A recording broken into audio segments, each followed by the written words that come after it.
Fondation pour cette invitation. Et je vais donc essayer aujourd'hui, au travers de notre exemple des voies respiratoires humaines, de vous montrer que les approches single cell peuvent contribuer à l'identification de nouveaux mécanismes. Donc j'avais prévu plutôt 10 minutes, donc je vais devoir faire des impasses, donc je m'excuse par avance pour cela. Donc dans l'équipe, nous nous intéressons surtout au rôle de l'épithélium des voies respiratoires humaines.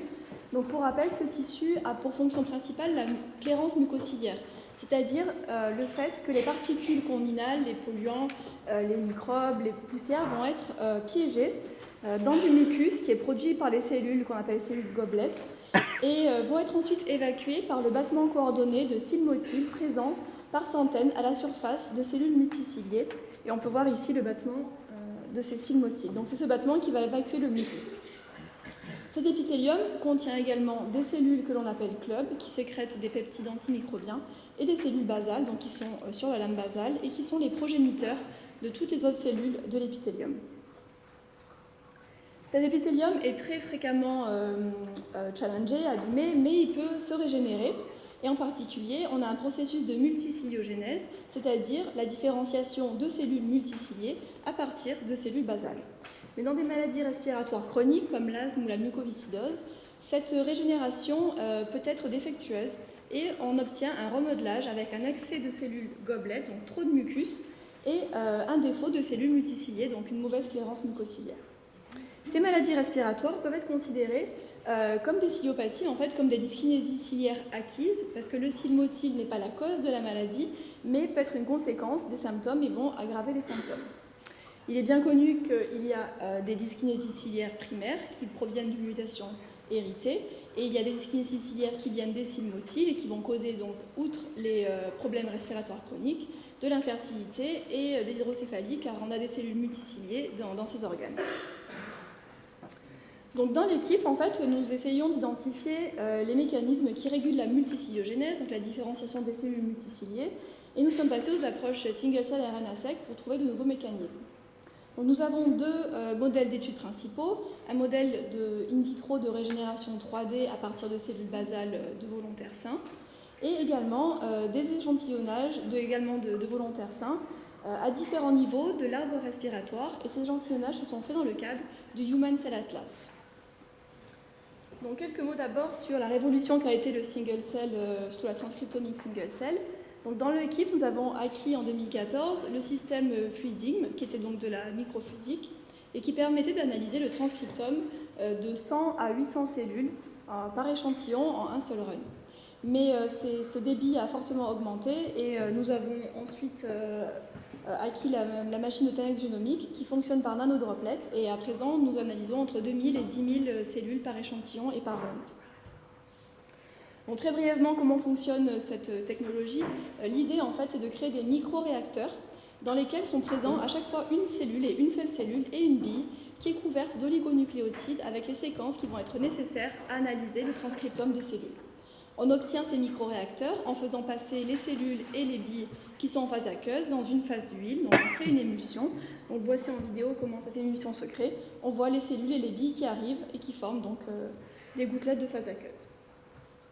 Donc comment nous avons appliqué cette approche surtout au Human Cell Atlas? Donc d'abord quelques mots sur ce consortium qui est un effort vraiment international pour créer une base de référence, un atlas de toutes les cellules du corps humain. Et les objectifs sous-jacents sont de pouvoir analyser la progression de maladies, établir de nouveaux diagnostics, mais surtout c'était de faire une ressource qui soit librement accessible à tous. Donc pour cette étude, ce que nous avons, le projet a été retenu pour faire donc un échantillonnage du nez, de la trachée et des bronches de volontaires sains à différents niveaux. Donc on fait cet échantillonnage soit avec des pinces à biopsier quand on peut passer dans les bronches, soit par brossage au niveau très distal parce que les bronches ont un diamètre trop petit pour faire des biopsies. Donc nous dissocions le tissu que nous obtenons et nous faisons le single cell. Ça c'est juste pour illustrer la difficulté d'analyser ce type de données parce qu'en fait on a des données à très haute dimension pour chaque échantillon qui contient par exemple 3000 cellules. Chacune des 3000 cellules va avoir 3500 gènes. Donc pour chaque échantillon, on va avoir plus de 10 millions d'expressions géniques, donc c'est assez difficile à manager tout ça. Donc on est obligé d'utiliser des algorithmes de réduction de dimensionnalité. pour pouvoir avoir ce type de données. Donc ici, chaque point représente une cellule qui contient tout son profil d'expression génique. Et le but, ça va être de regrouper, de clusterer ensemble des cellules qui ont un profil d'expression génique similaire. Donc ici, je vous ai représenté toutes les données de tous on a les 12 volontaires sains de toutes les régions qui ont été séquencées.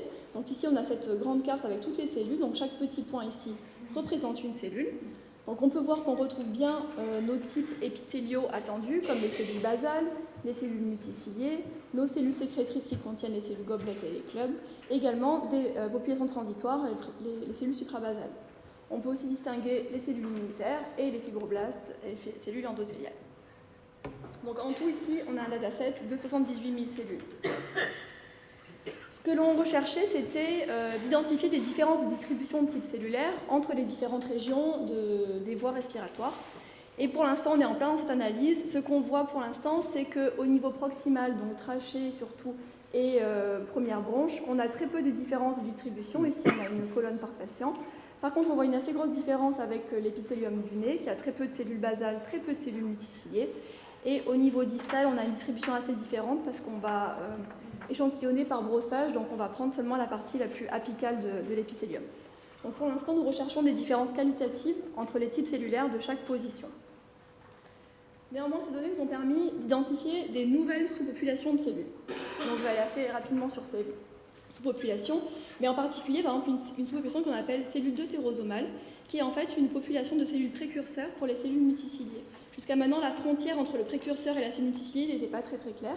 Et en fait, on remarque un profil d'expression génique très spécifique de ce type cellulaire, représenté ici par l'expression du gène DUP1. Et on peut voir ici, par exemple, c'est les cellules d'une biopsie bronchique. On voit les cellules multiciliées ici, les cellules deutérosomales ici, et ce sont les précurseurs des cellules multiciliées. Nous avons confirmé cela également dans un modèle in vitro, où on voit également une différence de population. Cette population nous a permis d'identifier pas mal de nouveaux gènes qui sont très spécifiques de ces précurseurs, en fait, qui amplifient les centrioles. Et en particulier, nous avons étudié le rôle du gène CDC20B, et nous avons montré que c'était un nouveau régulateur de la multicellulogénèse à l'étape d'amplification centriolaire. Nous avons pas mal d'autres nouveaux gènes candidats importants pour cette étape. En particulier, ici, je vous montre le gène S6. Donc ici, c'est un plot d'expression génique par type cellulaire. On voit qu'il est très spécifique des cellules deutérosomales, mais également, on remarque qu'il est un peu exprimé dans la case de ce qu'on appelle les cellules rares. Les cellules rares, elles sont représentées ici, sur la carte. Elles sont rares parce que dans notre dataset, on en a détecté 200 sur un total de 78 000 cellules, donc c'est très peu. Mais lorsque l'on les reclusterise séparément, elles font encore des types cellulaires bien distincts, avec, entre autres, par exemple, les ionocytes, qui proviennent, on peut le voir, de tous les étages de l'arbre respiratoire. Et ces ionocytes sont très importants car c'est le site principal d'expression de la protéine CFTR. On peut voir ici une expression moyenne dans plusieurs types cellulaires. Ici, il y a très peu de cellules, mais elles expriment fortement le gène CFTR. Donc, nous sommes en train de confirmer la localisation de ces cellules au sein du tissu, avec l'identification d'autres marqueurs comme ASCL3, également très spécifiques des ionocytes. Donc pour conclure, tous nos datasets sur le Human Cell Atlas ont permis de montrer la distribution des populations cellulaires selon le niveau dans l'arbre respiratoire. Et nous sommes en train de caractériser la localisation dans le tissu des nouveaux types cellulaires, de nouvelles populations, et également de faire un lien avec l'épithélium pathologique, comme dans l'asthme ou la mucoviscidose. Je ne vous ai pas montré ces données-là, mais nous avons tout un dataset sur la différenciation in vitro de cet épithélium.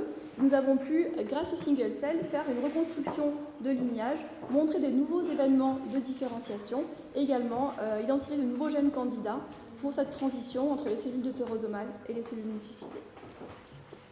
Donc pour terminer, je voudrais remercier nos sponsors, tous nos collaborateurs, puis merci pour votre attention.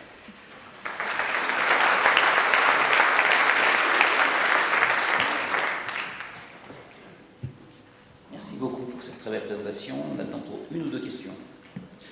Oui.